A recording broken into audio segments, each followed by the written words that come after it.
ఆ దినాల్లో కింద నుంచి ఆవిరి నేల నుండి లేచి భూమి అంతటినీ తడిపేది. అలా అలా తడిసేది భూమి అంతా.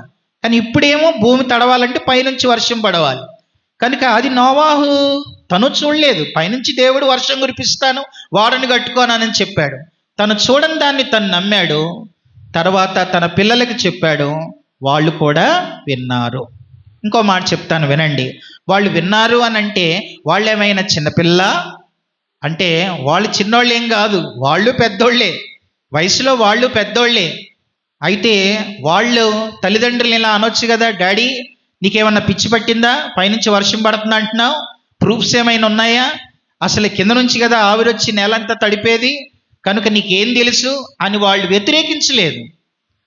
నేను ఇంకో మాటలో చెప్పాలంటే, నోవాహు ఈ ఓడ కట్టేటప్పుడు వాళ్ళ పిల్లల వయసు 100 సంవత్సరాలు. 100 ఏళ్ల పిల్లలు అంటే